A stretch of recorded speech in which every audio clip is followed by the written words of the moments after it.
Assalamualaikum dan salam sejahtera semua. Kita akan membincangkan satu topik yang sangat kritikal bagi setiap pemegang lesen kelas C, iaitu band plan dan penggunaan frekuensi. Kenapa tajuk ini penting? Kerana frekuensi adalah sumber terhad. Jika kita tidak tahu cara menggunakannya dengan betul, kita bukan sahaja melanggar etika, malah boleh berhadapan dengan tindakan undang-undang daripada SKMM. Mari kita lihat bagaimana kita boleh beroperasi dengan berdisiplin. Pertama sekali, apa itu band plan? Bayangkan jalur frekuensi ini seperti sebidang tanah yang luas. Kalau kita semua bina rumah sesuka hati, kawasan itu akan jadi kucar-kacir.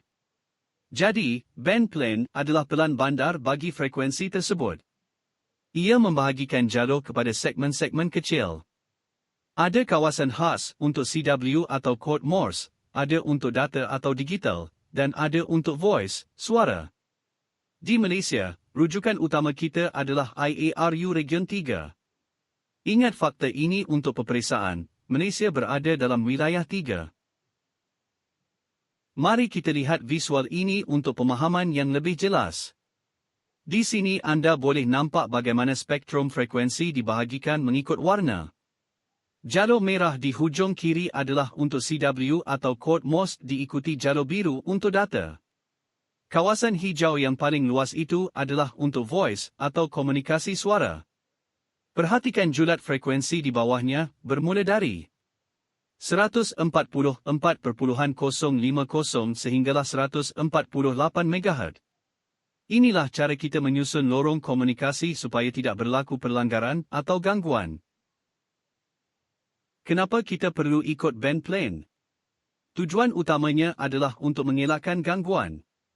Contohnya, mod digital memerlukan jalur lebar yang sangat sempit.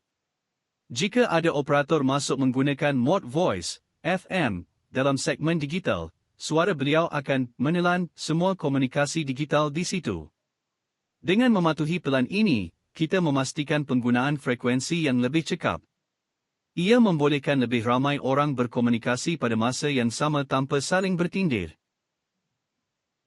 Poin ini sangat penting untuk peperiksaan RAE. Tidak semua jalur frekuensi adalah milik eksklusif radio amatur.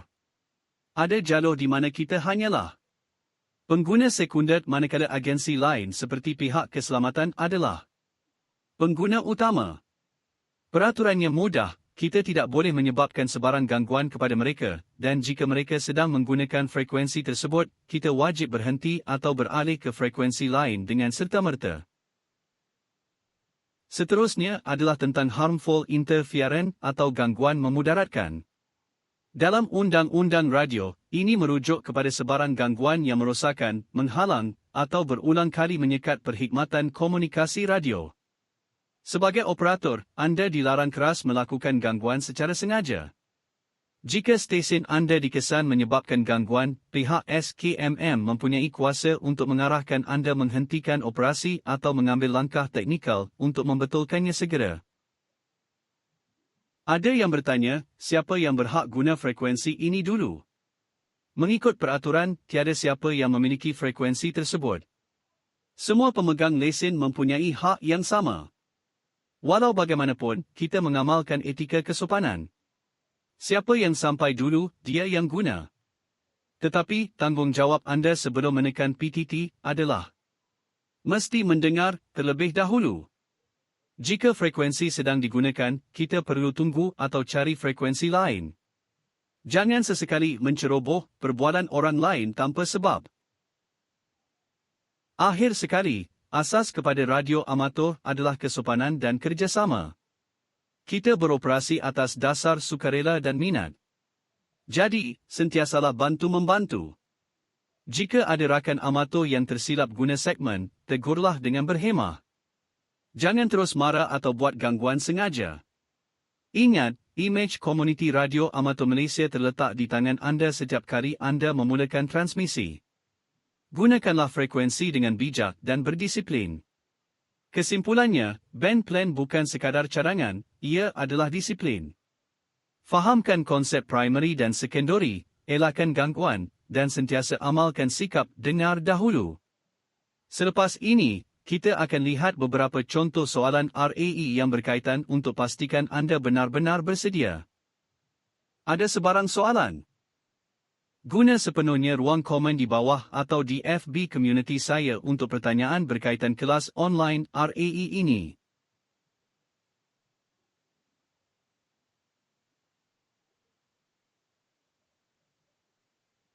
Teruskan pembelajaran dalam siri RAE kelas C ini.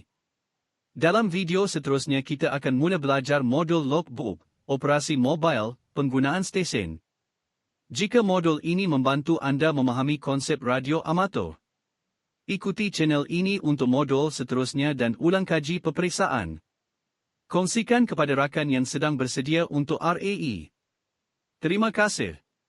QRT 73